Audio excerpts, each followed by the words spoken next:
Hello guys, welcome back to my YouTube channel Dilip defence ज्ञान में आपका स्वागत है। तो दोस्तों, आज हम बात करेंगे कि जो 27 जुलाई की जो हेयरिंग थी, आप देख सकते हो उसी का ये डेट है। जो आप देख सकते हो डेट ऑफ डिसीजन ऑफ 27 जुलाई। तो उसके कोर्ट केस में क्या हुआ था और उसका उस दिन नहीं आया, आज 28 है तो आज ही इसका मतलब नोटिस चढ़ा है। अभी उसमें क्या लिख के मेंशन हुआ है, क्या चढ़ के नोटिस में आया है और कोर्ट क्यों डिसमिस हो गया, कैसे क्या क्या मतलब बातें हुई थी, सारी बातें इसमें लिखी हुई हैं।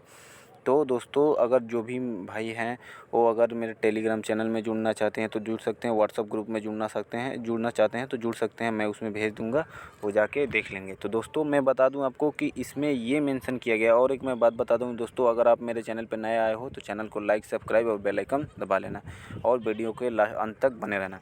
दोस्तों, इसमें ये समझाया गया, ये बताया गया है कि जो आपका ये जिस भाई ने मतलब केस किया था, इस पे तर्क वितर्क उस दिन बहुत ज़्यादा हुआ था कि दोनों पक्ष के जो इधर के जो इनके इनके जो वकील थे, इन्होंने उनसे मैंने इनको सारे पूरा कन्वर्ट करके पढ़ा। आपको मैं दिखा देता हूँ कि आप कहोगे कि नहीं आप ऐसे ही बोल रहे हो। तो नहीं दोस्तों, तो दोस्तों, मैंने ये देखो, मैंने पूरे अच्छे से इसको बारीकी से कन्वर्ट करके इसको हिंदी में देख सकते हो। यहाँ पे लिखा, राइफलमैन कुक पद के लिए उतरदाव की कार्रवाई किसी भी वैधानिक प्रावधानों के उल्लंघन में या में नहीं ठहराया जाता कि किसी भी कानून के सिद्धांत का उल्लंघन और न ही इसे ब्रांडेड किया जा सकता है। अनुचित किसी भी तरह से उपरोक्ताओं को ध्यान में रखते हुए वर्तमान याचिका में कोई भी योग्यता नहीं पाते हुए वही खारिज किया जाता है। लंबित विवाद मतलब कि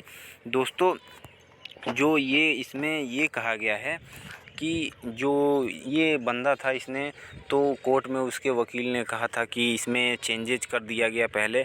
तो आसाम राइफ़ल के जो वकील या जो भी आए थे, उन्होंने ये कहा है कि जब हमने भर्ती निकाली थी उसी समय हमने ये कह दिया था कि आप मैं भर्ती प्रक्रिया के बीच में मैं कभी भी इसमें कुछ भी चेंजेज कर सकता हूं।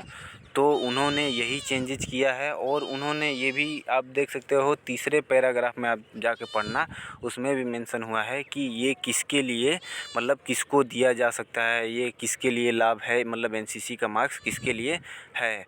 तो उन्होंने नीचे में एक छोटे से पैराग्राफ में लिखा है उन्होंने कि जो खेल बनाता है तो उस खेल के कुछ नियम भी होते हैं, कुछ रूल भी होते हैं। वो खेल जो बनाता है वही जानता है कि इस नियम को कहाँ क्या करना है।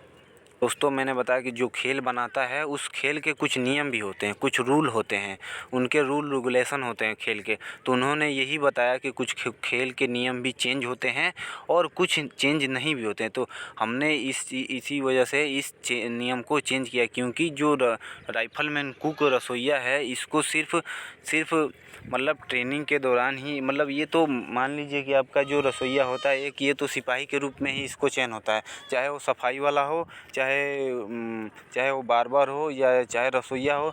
ये जब भी इनका चयन होता है तब ये एक मतलब कि सिपाही के रूप में इनका चयन होता है। पर उनमें जाने के बाद इनके ट्रेड बढ़ जाते हैं, कुछ चले जाते हैं, कुछ बार्बर में, कुछ कुक में, ऐसे में कुछ हो जाते हैं।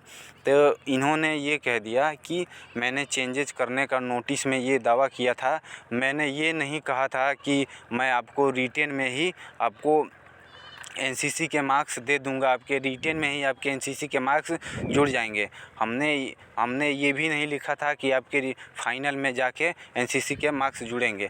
और इस भाई ने केस कर दिया था। तो बहस यही हुई थी एनसीसी के मार्क्स को लेके कि आपने एनसीसी के मार्क्स उसमें नोटिस में दे के आपने दिया क्यों नहीं। तो इन्होंने ये बताया कि हमने ये इसमें लिखा था, पर ये कुक वालों के लिए नहीं है, कुक जो सब इंस्पेक्टर ये होते हैं उनके लिए है, इसलिए हम इन्हें इनका मतलब कि एनसीसी का मार्क्स इनको दे नहीं सकते हैं। इस वजह से हमने इनको मार्क्स दिया नहीं और ये इनके लिए नहीं है एनसीसी का मार्क्स, ये मार्क्स सब इंस्पेक्टर और जीडी के लिए है। तो उन्होंने बताया कि आपने फिर नियम क्यों चेंज किया। तो उन्होंने बताया कि नियम इसलिए मैंने चेंज किया कि नियम जो है मैं भर्ती के बीच प्रक्रिया में चेंजेज कर सकता हूँ। आप एक जो एनसीसी का एक बना था उस पर आप देख सकते हो कि उसमें जो मोदी जी हैं और अमित शाह, उन्होंने इस पर कुछ वो किया है कि ये किनके लिए मतलब मतलब नोटिस बहुत पहले लिया था कि इन्हीं 2 लोग को इसका बोनस मार्क्स मिल सकता है। तो दोस्तों आपको पूरी बात समझ में आ गई होगी कि ये कुछ नहीं था नोटिस। बहुत से भाई परेशानी कि ये कैसा नोटिस निकल के आ गया है। तो नोटिस में यही जो उनका जब वार्तालाप जो हुआ है उनके वकील के बीच और इनके बीच एनसीसी मार्क्स के लिए वही हुआ है कि आपने एनसीसी का मार्क्स क्यों नहीं दिया और क्यों हटा दिया। तो उन्होंने यही बताया कि मैं भर्ती की प्रक्रिया में मैं पहले ही मेंशन कर चुका था कि मैं चेंजेज कर भी सकता हूँ भर्ती के बीच प्रक्रिया में। और ये स्पष्ट है कि ये तो कुक और ट्रेडमैन्स के लिए ये एनसीसी के नंबर नहीं मिलते हैं। ये सिर्फ जीडी और इनके लिए यही वार्तालाप हुआ और कोई कुछ नहीं बात है। इनके पास जो इन्होंने वकील ने बोला था कि आप अगर आगे कोई भर्ती नहीं कराए हो तो उसका कोई आपके पास सबूत है तो आप पेश कर दीजिए। तो उन्होंने पेश कर दिया और इस भाई के पास कुछ मतलब जो वकील था इधर दीपक के वकील थे इनके पास कुछ नहीं था। तो इन्होंने यहाँ देख सकते हो आप लास्ट में यहाँ पे लिखा है कि जो राजवीर साहब न्यायाधीश है क्या बोला तर्क में करना हाँ या नहीं। तो इन्होंने अपना जवाब देके वही मैटर क्लोज कर दिया। तो दोस्तों जय हिंद जय भारत।